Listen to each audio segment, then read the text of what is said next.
शिवोहम। शिवोहम। प्रणाम गुरुदेव, आपके श्री चरणों में बारंबार जय हो आपकी जय। शिवम गुरुदेव, शिवम। हाँ, शिवोहम। शिवम चरण स्पर्श। श्री गुरुदेव के चरणों में साष्टांग दंडवत प्रणाम। शिवोहम दथा। शिवोहम। क्या विषय चल रहा था अपना?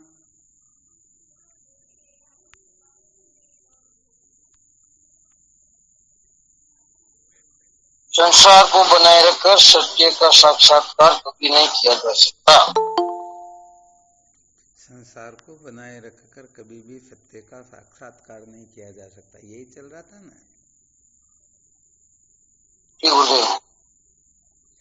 तो संसार को बनाए रखने से तात्पर्य होता है पामरता या विषय पुरुषों के लक्षणों से युक्त रहना, उनसे ऊपर उठने की चेष्टा न होना, यही संसार को बनाए रखने का संकेत होता है।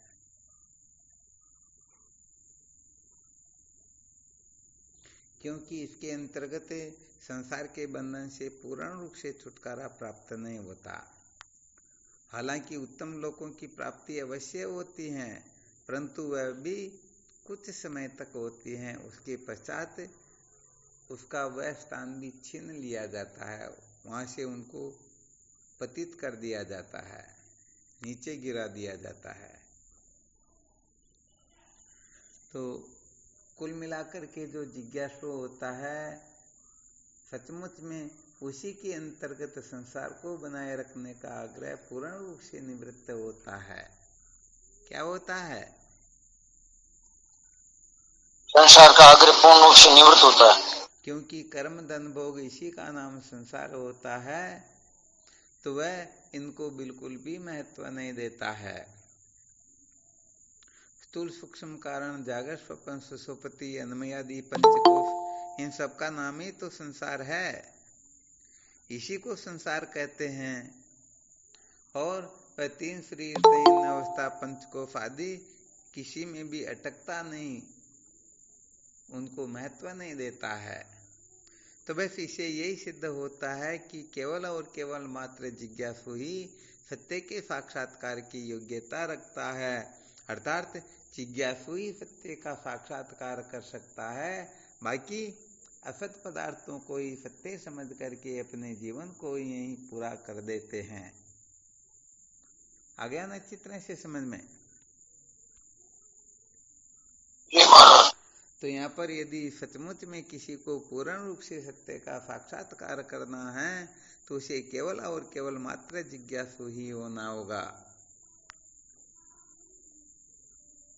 जिज्ञासु का मतलब होता है पामरता व विषयता से बिल्कुल ही छुटकारा प्राप्त करना।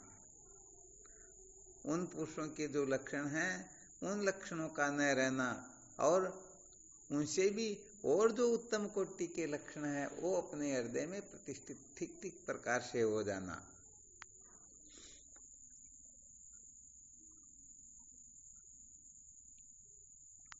बात यह है कि असत पदार्थों से यदि कोई चाहे कि इससे हमारा कल्याण हो जाएगा, मुक्ति हो जाएगी, सत्य का साक्षात्कार कर लेंगे, हमारी समाधि लग जाएगी, पहले एक सूत्र भेजा था ना। यदि यहाँ पर हम सचमुच में अटके हुए हैं तो समझ लेना चाहिए हम बहुत बड़ा गड़बड़ घोटाला कर रहे हैं। तो जब तक असत पदार्थों से हम ऊपर नहीं उठेंगे, असत पदार्थों के प्रति जब तक हमारी अनास्था नहीं हो जाएगी, तब तक सत्य तत्व को जानने की जिज्ञासा ही नहीं हो सकती है। जब तक हम जिस जगह पर हैं वहां से ऊपर नहीं उठना चाहते हैं और जहां पहुंचना है वहां का लक्ष्य निर्धारित नहीं कर लेते हैं, तब तक न तो यहाँ से हम प्रस्थान कर सकते हैं और न मंजिल पर पहुंच सकते हैं।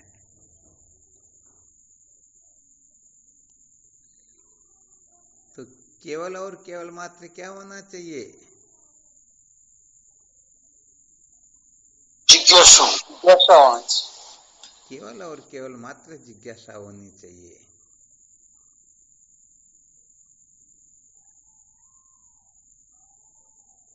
यदि सचमुच में ठीक ठीक जिज्ञासा उदय हो गई तो समझो सचमुच में हम कृतार्थ हो जाएंगे।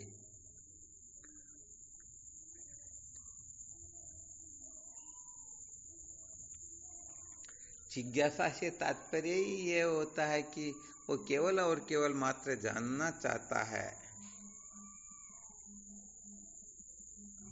क्या चाहता है?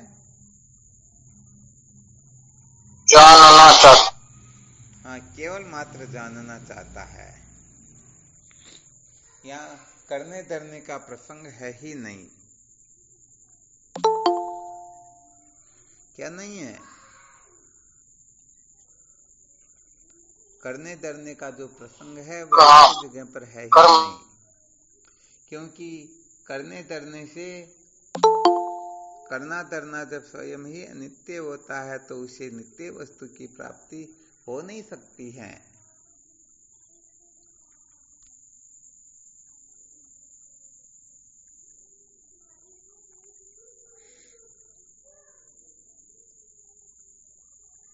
तो सबसे अधिक आदरणीय कौन हुआ? यहाँ ज्ञानी का कोई प्रसंग ही नहीं है, क्योंकि ज्ञानी की तुलना तो किसी से की जा सकती ही नहीं। पामर, विषय और जिज्ञासु, इन तीन का ही हम विचार कर रहे हैं। तो इनमें सबसे श्रेष्ठ कौन है? सबसे श्रेष्ठ है। तो जो सबसे श्रेष्ठ होता है वो अपने को भी बनना चाहिए या नहीं बनना चाहिए? चाहिए। तो जो जिज्ञासु होता है वह पहले कुछ शर्तें बताई थी, 6 शर्तें बताई थी मोक्ष संपादन की। ये 6 शर्तें जो पूर्ण रूप से पालन कर लेता या निभा लेता है, समझो वही सचमुच में सत्य के साक्षात्कार की योग्यता रखता है। सबसे पहली शर्त कौन सी थी?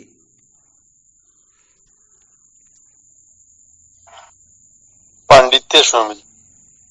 गजब कर दिया भाई। स्वामी जी ब्रह्मनिष्ठा, सत्यनिष्ठा गुरुदेव, सत्यनिष्ठा। बात है, मोहनानंद जी महाराज ने बिल्कुल ज्यों का त्यों बताया। बाकी साधक जो है अंधेरे में ही चल रही है। तो यहाँ पर ब्रह्मनिष्ठा का तो नाम ही नहीं आया। किसने कह दिया इसमें ब्रह्मनिष्ठा भी आती है? ब्रह्मनिष्ठा तो इन 6 शर्तों का जो पालन कर लेंगे उसी के हृदय में ब्रह्मनिष्ठा जागृत होगी। और तेजू महाराज तो तीसरे नंबर की सबसे पहले बोल रहे, क्योंकि सत्यनिष्ठा सबसे खतरनाक होती है ना। सत्यनिष्ठा का मतलब केवल और केवल मात्र सत्य को ही महत्व देना। तो विचार करके देखो, हम सचमुच में सत्य को कितना महत्व देते हैं।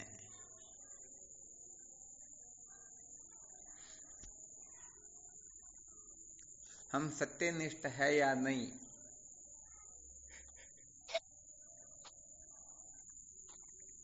सत्यनिष्ठ होने का मतलब असत्य उनके जीवन से बिल्कुल ही पलायन कर जाए। असत्य नाम की कोई वस्तु रहे ही नहीं, चाहे बोलने में हो या किसी प्रकार के व्यवहार में ही क्यों न हो।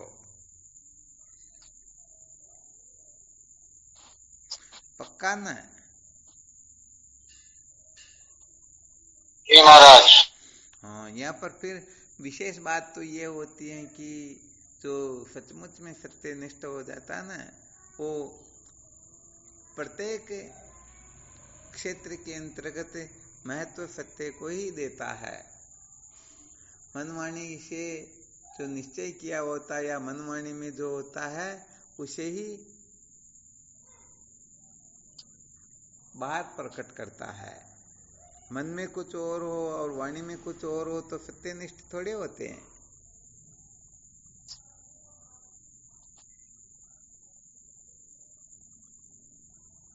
क्या हो जाते हैं?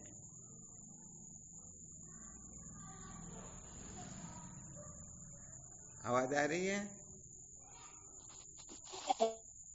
जी महाराज। हाँ, ये विशेष बात है वैसे देखा जाए तो।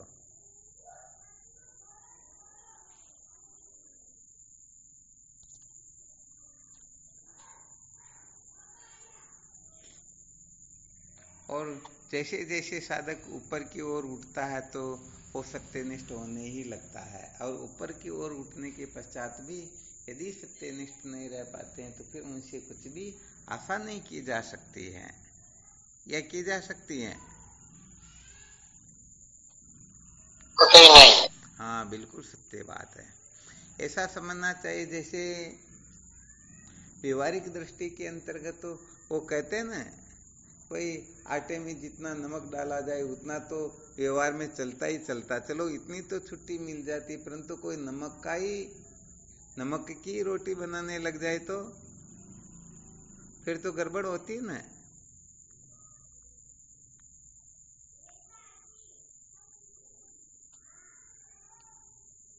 जी स्वामी।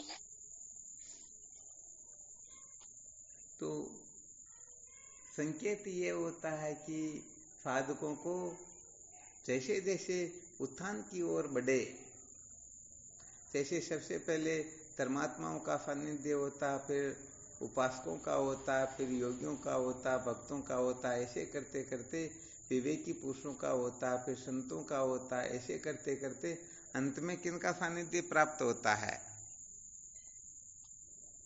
गुरुदेव का ही होता है महाराज। अंत में गुरुदेव का होता। विचार करके देखो, जब धर्म के क्षेत्र में होते हैं, धर्मात्मा पुरुषों का संग करते हैं, तो उनके साथ जब हम व्यवहार करते हैं उस समय सत्यता पूर्वक करते या नहीं करते?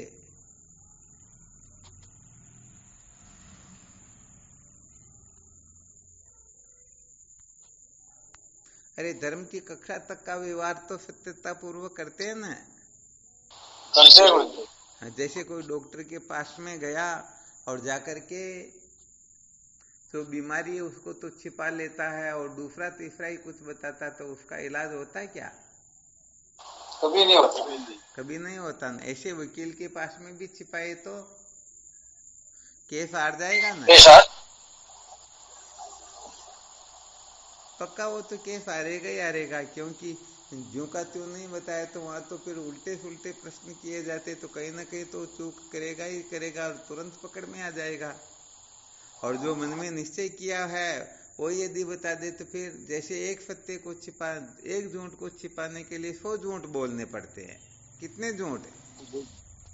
100 झूठ। तो 100 झूठ बोलने पड़ रहे, तो सत्यनिष्ठ हुए या असत्यनिष्ठ हुए? असत्यनिष्ठ। हाँ, कुल मिला के बात यह है कि जब हम धर्म की कक्षा में होते हैं तब धर्मात्मा पुरुषों से हमें वो झूठ का आश्रय नहीं लेना चाहिए। जैसे जैसे ऊपर की कक्षा में उठे तब जो जैसा है वैसा ही अपने को तुरंत कथन कर देना चाहिए, और यदि हम अन्यथा कथन करें तो गड़बड़ होती है ना। जी। तो यहाँ कहने का मतलब, जब गुरुदेव के सानिध्य में शिष्य पहुंच जाता है उस समय मन में कुछ हो और वाणी से कुछ कहे तो काम बनेगा नहीं। तो सत्यनिष्ठ नहीं हुए ना। जी। तो सत्यनिष्ठ नहीं हुए, इससे ये सिद्ध होता है कि हम अपने मन को तो संतुष्ट कर सकते हैं कि हमने, समझो गुरुजी को भी बेवकूफ बना दिया, परंतु वो तो जानते हैं ना कि हमने गड़बड़ की, अपना ही नुकसान किया। अपना ही नुकसान किया ना। ये तो 100% सत्य बात है। तो यहाँ सत्यनिष्ठ होने का यही मतलब होता है कि हम संसारी पुरुषों के साथ में व्यवहार करें उस समय भी हम सत्यनिष्ठ बने रहे, तो फिर संत महापुरुषों के सानिध्य के लिए तो कहना ही क्या है, उस समय तो हमें सत्यनिष्ठ रहना होता है। जैसे हम झूठ बोल करके समझो अपने को महान तो साबित कर लेते हैं, परंतु उसका पानी ज्यादा थोड़ी टिकता क्या?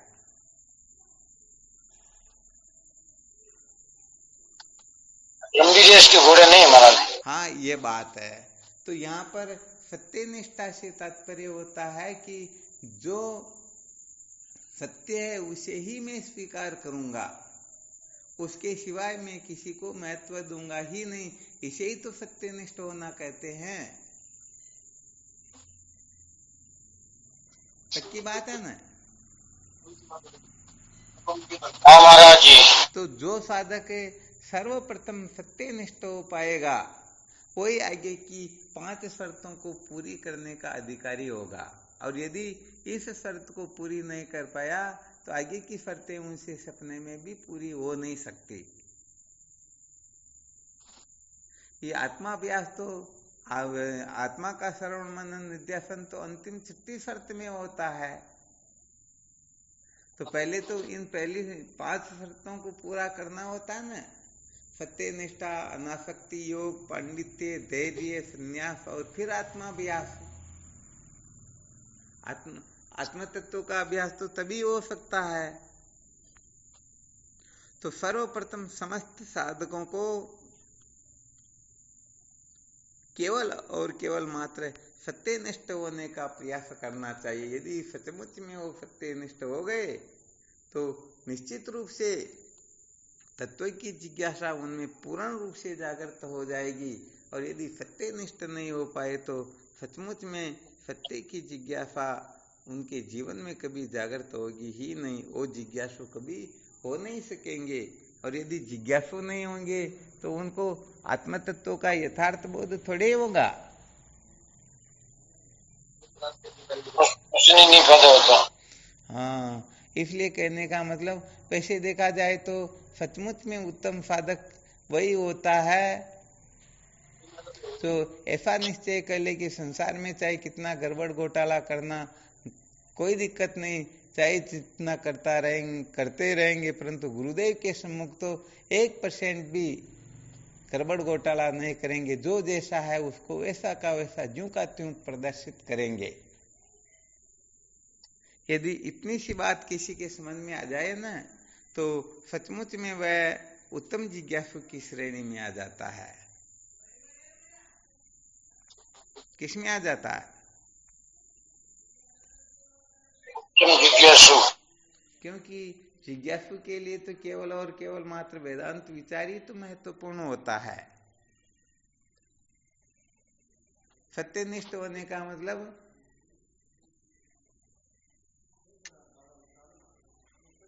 असत पदार्थों में आस्था का न होना, असत पदार्थों की ओर आकर्षण का न होना, असत पदार्थों को महत्व नहीं देना।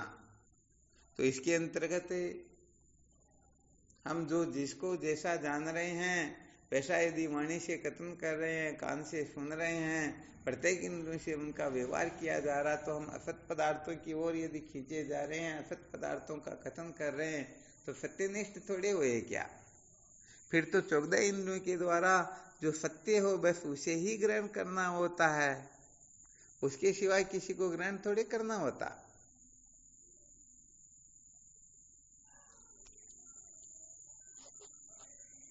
तो सर्वप्रथम साधकों के लिए ये ब्रह्मास्त्र होता है। ऐसा निश्चय कर लेना चाहिए जीवन में जो सत्य है बस उसे ही महत्व देंगे, उसे ही स्वीकार करेंगे, इसके सिवाय किसी को स्वीकार करेंगे ही नहीं। ये यदि किसी साधक के हृदय में अच्छी तरह से बैठ जाए तो सच्ची बात यह है कि उनके जीवन में विवेक वैराग्य जैसे जहाँ नदी समुद्र होता है ना वहाँ चारों ओर से नदियाँ दौड़ दौड़ करके उनमें मिलती हैं, तो ऐसे साधक में ये विवेकादि साधन दौड़ दौड़ करके उनमें उदय होने लगते हैं। परंतु अब यहाँ पर ही फेल हो जाए तो फिर विवेक वैराग्य आदि कैसे उदय होगा?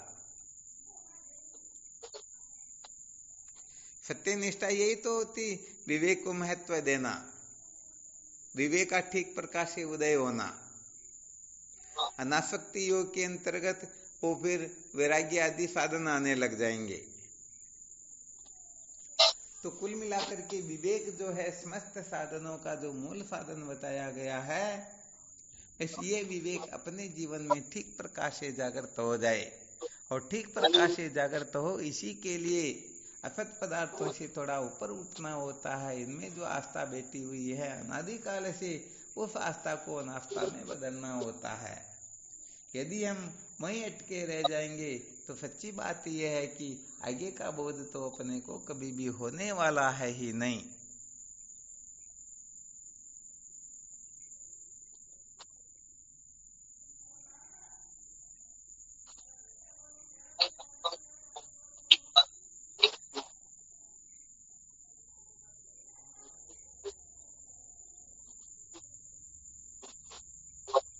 भाई जब जिज्ञासु का ही सर्वाधिक महत्व है और जिज्ञासु ही सचमुच में सत्य का साक्षात्कार कर सकता है, जिज्ञासु ही आदरणीय, जिज्ञासु से श्रेष्ठ कुछ होता ही नहीं।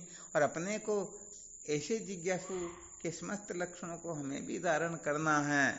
तो यहाँ तो विवेक, वैराग्य, फट संपत्ति, मुक्ता, चारों साधन पूर्ण रूप से चाहिए ना।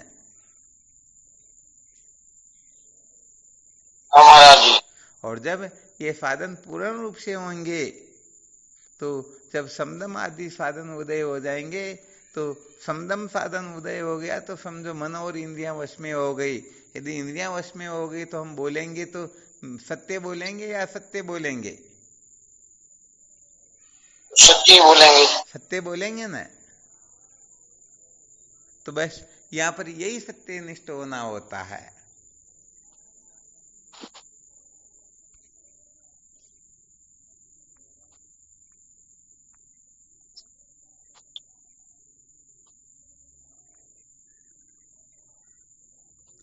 वैसे सच्ची बात तो यह है कि अपने को ब्रह्म विद्या का थोड़ा ठीक प्रकार से महत्व समझना चाहिए, इसको टाइम पास नहीं समझना चाहिए। क्योंकि जैसे ट्रेन के अंतर्गत बहुत सारे आते हैं ना, कुछ का कुछ देने वाले, बेचने वाले, तो उनसे क्या होता, टाइम पास ही तो होता है। तो ब्रह्म विद्या के क्षेत्र में, जीवन में, स्वप्न में भी कभी टाइम पास का शब्द अपने कल्पना में भी नहीं लाना चाहिए। ये हकीकत होता है, ये तो सचमुच में जीवन का सार होता है। इसको जाने बिना कभी भी दुखों से छुटकारा प्राप्त होता ही नहीं। इसलिए कभी भी भूल करके इसको टाइम पास की संज्ञा देना ही नहीं चाहिए, वरना सच्ची बात है कि अपना बहुत बड़ा पुण्य नष्ट हो जाता है। और जिनका पुण्य नष्ट होता है तो सच्ची बात यह है कि वह पतन की ओर जाने लग जाते हैं।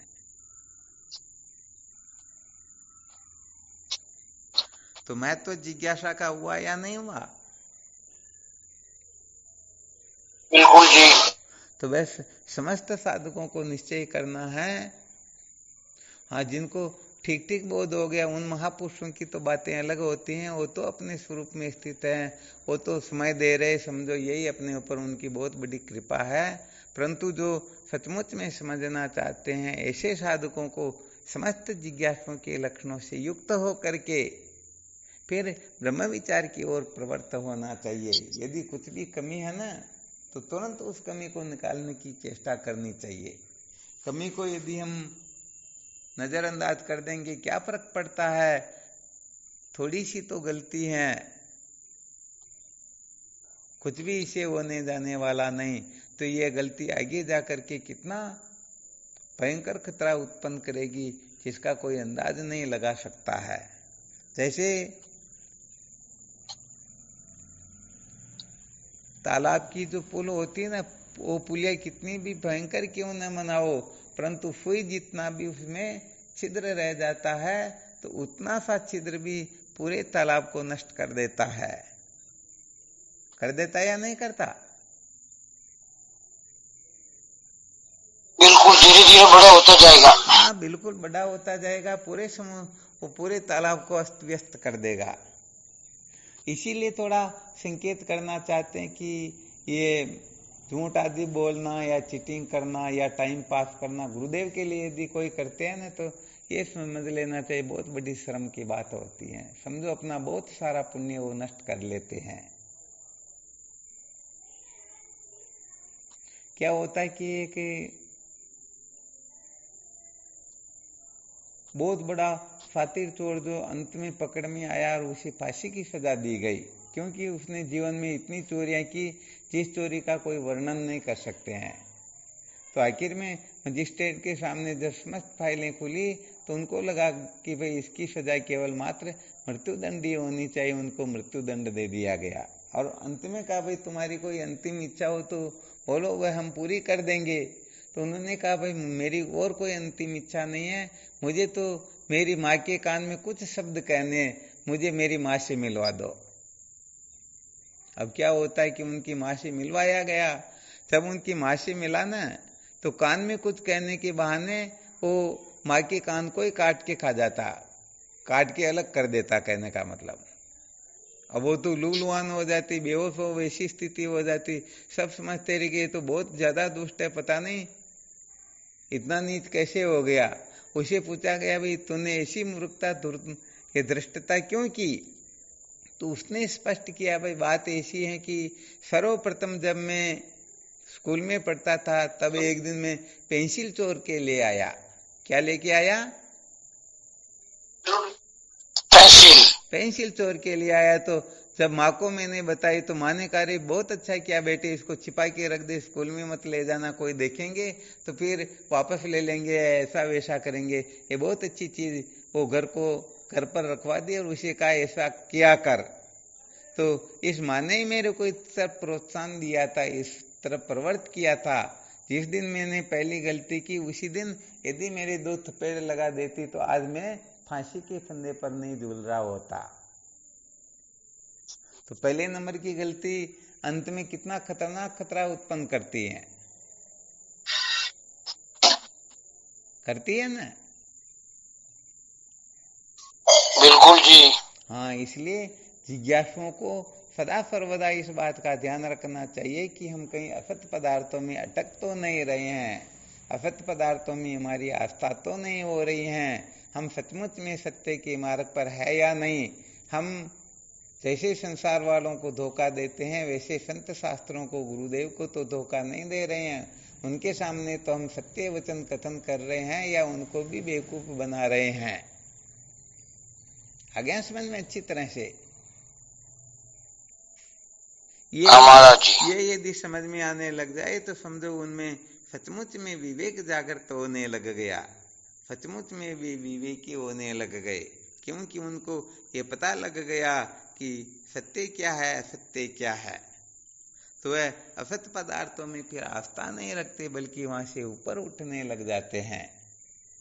और आखिर में इनमें आस्था रखे तो भी कब तक, आखिर तो सब छूटने वाला होता ना, कोई स्थायी थोड़ी है। यहाँ पर परमानेंट तो कुछ है ही नहीं ना। भगवान शंकराचार्य जी महाराज लिखते हैं ना, अष्टकुलाचल सप्त समुद्रा ब्रह्म पुरंदर दिनकर रुद्रा न तुम न हम नायम लोक तत्पी किमर्थम क्रियते शोक। एक दिन ऐसा आएगा कि अष्टकुलाचल सप्त समुद्रा, ये 8 कुली पर्वत ये सब नष्ट हो जाएंगे, ये 7 समुद्र ये भी सूख जाएंगे। अष्टकुलाचल सप्त समुद्रा ब्रह्म पुरंदर दिनकर रुद्रा, ब्रह्म का मतलब ब्रह्मा जी, पुरंदर का मतलब इंद्र, दिनकर का मतलब सूर्य देव, रुद्रा का मतलब शंकर भगवान, ये सब नष्ट हो जाएंगे, कुछ भी रहने वाला है ही नहीं। केवल मात्र आत्म तत्व परमार्थ होता है, परमात्मा के सिवाय ये जो भी बनते हैं सब बिगड़ जाते हैं, सब जन्म मृत्यु की श्रृंखला में ही है। इसलिए बनने बिगड़ने वाली वस्तुओं को लेकर के, अनात्म वस्तुओं को लेकर के हमें इतना इनको महत्व नहीं देना चाहिए, क्योंकि सचमुच में इनकी सत्ता होती ही नहीं। सत्ता केवल और केवल मात्र रज्जु की होती है, रज्जु की सत्ता से ही सर्प की सत्ता प्रतीत होती है, परंतु सचमुच में वह होती नहीं। तो ये सारा का सारा संसार जो प्रतीत होता है अधिष्ठान आत्मा की सत्ता से ही प्रतीत होता है। यदि अधिष्ठान आत्मा मूल में न हो तो संसार की प्रतीति भी होती ही नहीं। तो महत्वपूर्ण जगत हुआ या आत्मा हुई? आत्मा। तो आत्म तत्व की प्राप्ति के लिए इस कचरे को दिमाग से बिल्कुल निकालने की चेष्टा करनी चाहिए या नहीं करनी चाहिए? करनी चाहिए। और हम जगत के लिए यदि आत्मत्व को गड़बड़ करने की कोशिश करें तो हो गया ना बड़ा गड़बड़ घोटाला। हाँ महाराज जी। हाँ, ये कुल मिला के ये सूत्र ही साधकों को अच्छी तरह से समझने होते हैं। कहने का मतलब संसार के लिए यदि कोई संत शास्त्रों को, गुरुदेव को धोखा दे तो बहुत बड़ी मूर्खता होती है। हाँ, गुरुदेव के लिए, संत शास्त्रों के लिए समस्त विश्व को धोखा दे फिर भी पाप नहीं होता है, परंतु संसार को महत्व दे करके यदि इनको धोखा दे तो, इनसे चीटिंग करे, इनसे झूठ कथन करे, इनको राजी रखने के लिए हम अपनी कल्पनाओं से कुछ का कुछ करते रहे तो बड़ी गड़बड़ हो जाती है ना। बिल्कुल। इसलिए सचमुच में ये आत्म तत्व ही परमार्थ होता है। जो आत्म तत्व को महत्व देता है उसी का जीवन सार्थक होता है, और जो सचमुच में आत्म तत्व को महत्व देता है उनकी दृष्टि में जगत नाम की कोई वस्तु शेष रहती ही नहीं। जगत के पदार्थों के प्रति तो उनकी आस्था होती ही नहीं, पर उनके पीछे पागल होकर के उनके लिए ही वो गड़बड़ घोटाला बिल्कुल भी नहीं करते हैं। तो अपनी दृष्टि कुल मिलाकर के नीचे की ओर नहीं होनी चाहिए, ऊपर की ओर होनी चाहिए। यदि हम संसार को देखेंगे तो संसाराकार वृत्ति ही होगी, और आत्म तत्व को देखेंगे उस ओर प्रवृत्त होंगे, तो कम से कम ये अनात्माकार वृत्ति अनात्मा के रूप में तो प्रतीत हो जाएगी ना। जब तक इस संसार को हम दुख रूप नहीं समझ लेते हैं, अनित्य विकारी आदि नहीं समझ लेते हैं, तब तक सचमुच में क्या नहीं होता है, इनसे छूटने की जिज्ञासा जागृत होती क्या? नहीं जी। हाँ, इच्छा होती ही नहीं।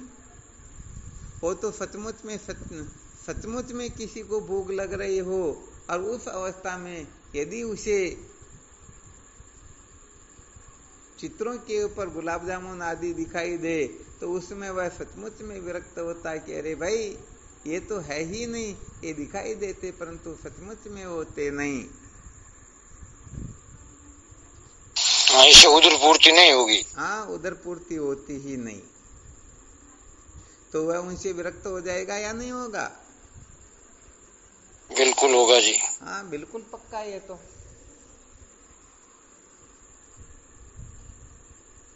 तो यहाँ पर साधक के जीवन का लक्ष्य केवल और केवल मात्र सत्यनिष्ठ होना ही होना चाहिए। सत्यनिष्ठा को ही महत्व दे। सत्य पदार्थ को जो महत्व देते हैं वही सचमुच में जिज्ञासु होता है, और जो असत पदार्थों को महत्व देता है वह सचमुच में फिर जिज्ञासु नहीं हो पाता है, वो संसारी हो सकता है।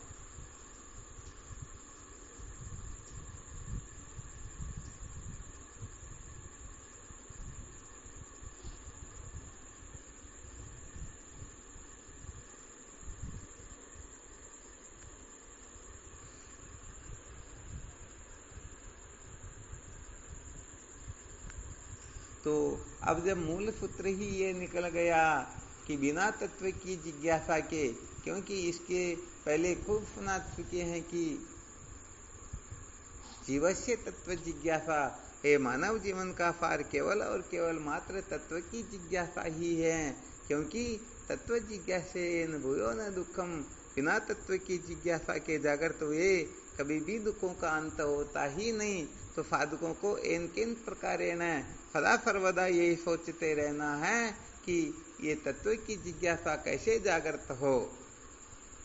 तो सदा सर्वदा अपनी समस्त इंद्रियां इसी विषय पर एकाग्र रहे, कैसे कैसे कैसे कैसे बस कैसे तत्व जिज्ञासा जागृत होती है।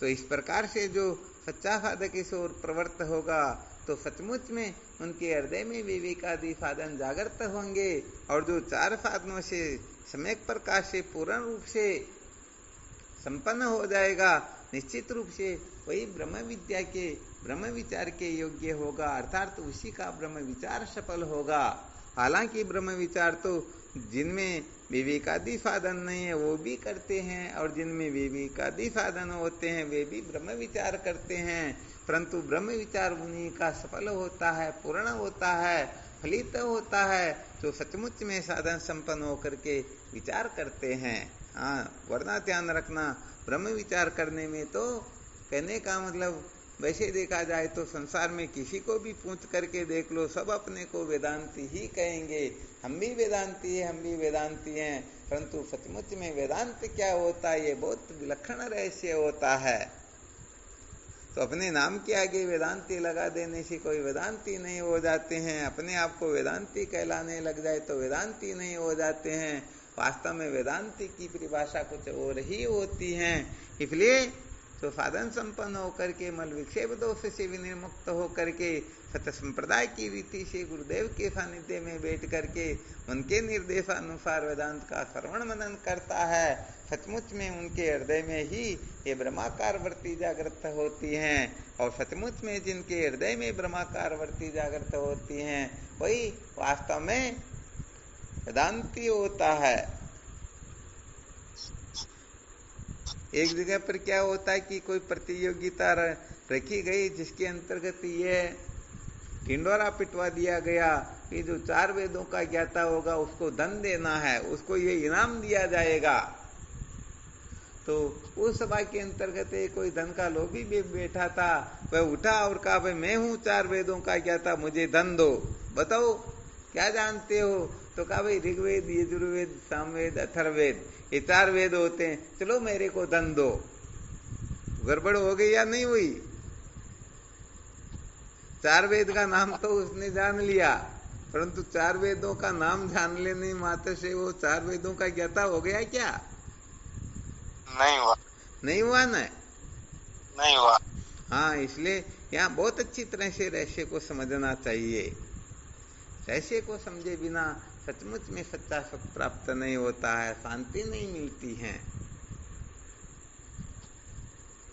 तो कुल मिलाकर के साधकों को किससे संपन्न होना है? उसके साधन 4 साधनों से संपन्न होना। बस ये सूत्र अच्छी तरह से ध्यान में रखो कि हमारे में 4 साधन है या नहीं। यदि 4 साधन नहीं है तो इसका मतलब अभी मल विक्षेप भरा हुआ है। उस मल विक्षेप के निराकरण करने के लिए, निवारण करने के लिए, उनकी निवृत्ति करने के लिए क्या साधन? या तो फिर वह साधन कीजिए, क्योंकि उन साधनों की जब निवृत्ति होती है ना, जब किसी को टाइफाइड हो जाता है ना, तो जब तक टाइफाइड की पूर्ण रूप से निवृत्ति नहीं होती है तब तक उसको भोजन अच्छा नहीं लगता है। तो इसी प्रकार से ये अनंत जन्मों के पापों का क्षय ठीक प्रकार से नहीं हो जाता है तब तक सचमुच में विवेकादि साधन जागृत होते ही नहीं। होए बुद्धि जब परम सयानी, हित अनहित चितवे तब प्राणी। अनंत जन्मों के पापों का क्षय हुए बिना सचमुच में आत्मात्मा का विवेक जागृत होता ही नहीं। इसलिए पहले मल विक्षेप दोष से छुटकारा प्राप्त करने के लिए कुछ कर लेना चाहिए। परंतु शायद अपने ग्रुप में जितने भी साधक जुड़े हुए हैं, यदि उनमें मल विक्षेप कितना भी क्यों न भरा हो, फिर भी उनको उस तरफ तो लौट के क्या करना है, क्योंकि ये वेदांत की सत्संग इतनी कमजोर नहीं होती है कि उनके मल विक्षेप को नहीं मिटा पाएगी। जो सचमुच में जिज्ञासु होकर के, जो महत्व बुद्धि से सचमुच में श्रद्धा लेकर के इस ओर प्रवृत्त हुए हैं, उनमें तो चाहे कितना भी गड़बड़ घोटाला क्यों न हो, निश्चित रूप से निवृत्त हो ही जाएगा। क्योंकि वेदांत विचार भी कोई साधारण बात नहीं होती है। संतों के संग से तो असंभव भी संभव हो जाता है, फिर मल विक्षेप की निवृत्ति न हो, इसके लिए तो कहना ही क्या है। आ गया ना चित्र से समझ में? तो बस सत्संग सुनते रहो और विवेकादि साधन कैसे जागृत हो, इसके लिए थोड़ा बहुत चिंतन मनन जरूर करते रहना चाहिए। क्योंकि ये साधन जिनमें जितने अंशों में होंगे उनको उतने ही अंशों में तत्व का साक्षात्कार हो जाएगा, उतने ही अंशों में शांति मिल जाएगी, उतने ही अंशों में ज्ञान हो जाएगा।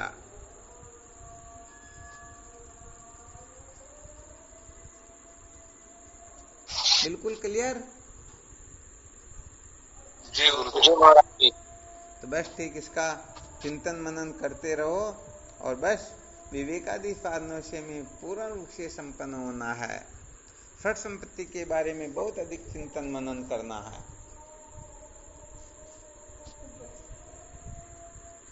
समदम श्रद्धा समाधान उपराम तितिक्षा, क्योंकि ये सिद्ध करके बता दिया गया षट संपत्ति जीवन में है तो समझो उनके जीवन में कोई भी ऐसा साधन नहीं है जो विद्यमान न हो। और षट संपत्ति नहीं है, फिर समस्त साधन विद्यमान हो, फिर भी वो दिखावा मात्र हो सकता, सचमुच में वह होता नहीं। इसलिए समदम, श्रद्धा, समाधान और प्राम तितिक्षा इन 6 लक्षणों को धारण करने के लिए जागने से लेकर के सोने तक सदा सर्वदा मंथन करते रहो, विचार करते रहो।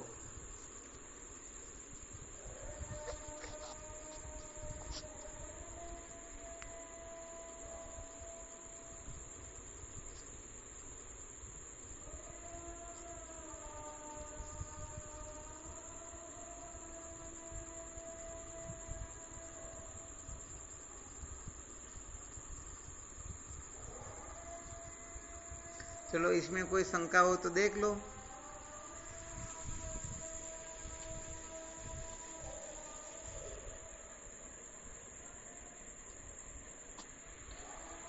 कठोपनिषद में यमराज ने नचिकेता को उपदेश किया न, उसमें क्या बताया था?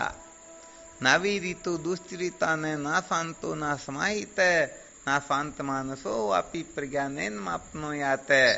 जो पाप कर्मों से विरक्त नहीं हुआ है, जो इंद्रियों की चंचलता से अशांत है, जिसका मन शांत नहीं है, वह केवल और केवल मात्र प्रज्ञा के बल पर आत्म तत्व को प्राप्त नहीं कर सकता है। अब जिनका मन समाहित नहीं है, शांत नहीं है, इंद्रियों की चंचलता से जो विक्षिप्त हो जाते हैं, जो पाप कर्मों से छूटे हुए है ही नहीं, तो उनकी बुद्धि कितनी भी तीव्र क्यों न हो, वह आत्म तत्व को थोड़े प्राप्त कर सकेंगे। तो बस ये षट संपत्ति के अंतर्गत ही आ जाता है। जब षट संपत्ति जागृत होती हैं तो ये सारे के सारे उसी समय तत्क्षण नष्ट हो जाते हैं। बस साधकों को चतुष्टय साधन संपन्न होने की चेष्टा पूर्ण रूप से करते रहना चाहिए। इसी में सचमुच में उनकी पूर्ण रूप से भलाई है। और अच्छी तरह से इस रहस्य को समझ लेना चाहिए। इस संसार के अंतर्गत, संसार तो क्या बोले, ब्रह्मलोक तक ही समझ लीजिए, पूरा संसार जो है इसमें कोई क्यों न हो, जिनका संग करने से हम फट संपत्ति से भटकते हैं, तो प्रिय से प्रिय भी क्यों न हो, उनका संग नहीं करना चाहिए। और जिनका संग करने से फट संपत्ति विशेष रूप से जागृत होती है, तो भले पूरा संसार उनको धिक्कारे, फिर भी परवाह नहीं करनी चाहिए। सूत्र समझ में आ गया ना? हाँ, जल्दी से जल्दी षट संपत्ति से युक्त होना तो उसके लिए ब्रह्मास्त्र है। क्योंकि षट संपत्ति में यदि बाधा पड़ती है तो तुरंत हम अपने को वहां से हट जाना चाहिए। यदि नहीं हटेंगे तो षट संपत्ति जीवन में पूर्ण रूप से जागृत होगी ही नहीं।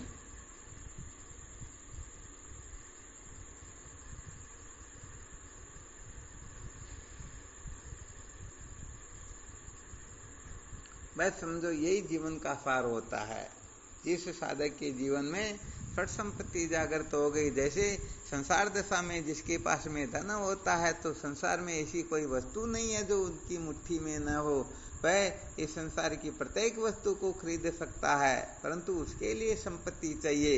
ऐसे ही आत्म तत्व के साक्षात्कार के लिए, सत्य को ठीक ठीक प्रकाश से जानने के लिए, ब्रह्म विद्या की प्राप्ति के लिए, ब्रह्म साक्षात्कार के लिए केवल और केवल मात्र ये षट संपत्ति ही असली संपत्ति होती है।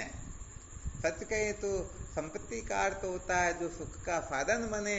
ये संसार का जो धन दौलत होता है, ये सुख का साधन नहीं बल्कि दुख का साधन हो जाता है। इसलिए इसको संपत्ति कह जरूर देते हैं, परंतु होता ये विपत्ति का मूल ही है। इसलिए यदि इनका कोई ठीक प्रकाश से सदुपयोग न करे तो यह संपत्ति उनको मिट्टी में मिला देती है, उनका निश्चित रूप से पतन करवा देती हैं। जैसे काले सर्प को पकड़ करके यदि कोई उसके दांत निकाल दे तो फिर वो फुफकारेगा, फिरेगा, सब कुछ करेगा, परंतु वो किसी का मरण थोड़े कर पाएगा, नहीं कर पाएगा। ये समस्त विपत्तियों का मूल है। परंतु इनको शास्त्रोक्त रीति से यदि सेवन करता है तो निश्चित रूप से वह संपत्ति भी इनके कल्याण में सहायक हो जाती हैं। परंतु यहाँ पर सचमुच में फिर भी ये संपत्ति नहीं है। असली संपत्ति तो षट संपत्ति ही होती है, जिन जिज्ञासुओं के पास में होती हैं। समझ लेना चाहिए, उससे बड़ा तो अमीर कोई होता ही नहीं। इस सृष्टि में बाकी जितने भी होते हैं, अरे कहाँ तक कहा जाए, फात गांठ कोपिन की बाजी बिना लोण, तुलसी हृदय रघुवीर बसे इंद्र बापड़ो कोणे। तो ये भक्ति की कक्षा में भी ये बताया जाता है। तो फिर जिन साधकों में फट संपत्ति उदय हो गई, उनके सामने तो कुबेर भी कुछ नहीं होता है। बाकी संसार के लोगों की तो बेचारों की औकात ही क्या, इनकी तो बात ही क्या है। आ गया चित्र से समझ में? जी गुरुदेव। तो बस आ फट गया। संपत्ति को धारण करने की कोशिश करो, यही जीवन का सार होता है। चलो फिर कल विचार करेंगे। शिवोहम। गुरुदेव को प्रणाम। हम श्री गुरु चरणों में साक्षात दंडवत प्रणाम। प्रणाम गुरुदेव को शिवम। हाँ शिवोहम। शिवम गुरुदेव शिवम। शिवोहम। शिवम चरण स्पर्श। शिवोहम। भगवान के पावन चरणों में प्रणाम। स्वामी जी के चरणों में साष्टांग प्रणाम। शिवोहम। गुरुदेव भगवान के श्री चरणों में प्रणाम। शिवोहम। शिवोहम। गुरुदेव भगवान के श्री चरण में साष्टांग दंडवत प्रणाम। शिवोहम। शिवोहम। श्री गुरुदेव के चरणों में साष्टांग दंडवत प्रणाम। शिवोहम दत्ता। शिवोहम।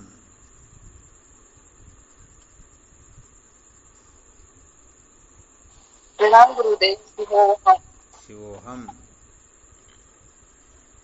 प्रणाम स्वामी जी, आपके सिर से हम कोटि कोटि प्रणाम। शिवोहम। शिवोहम। कोटि कोटि प्रणाम गुरु जी, आपके सिर चरणों में। हाँ शिवोहम।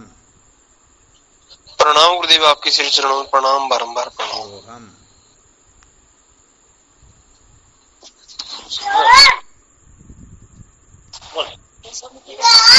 स्वामी जी शिवोहम। शिवोहम। प्रणाम स्वामी जी, आपके श्री चरणों में कोटि कोटि प्रणाम। हाँ शिवोहम। हाँ।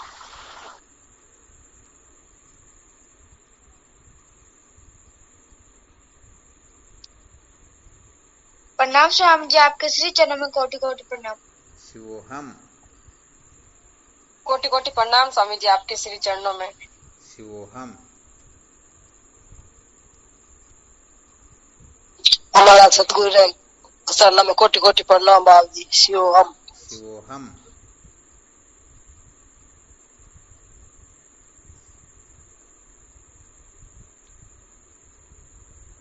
स्वामी जी के चरणों में कोटि कोटि प्रणाम। हाँ शिवोहम।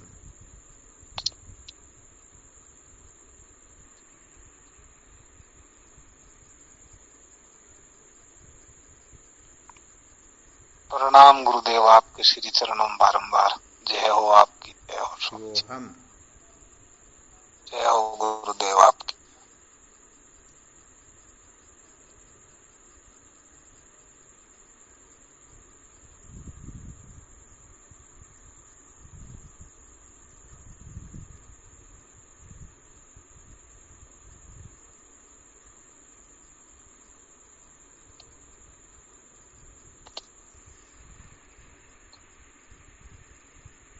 चलो ठीक। शिवोहम।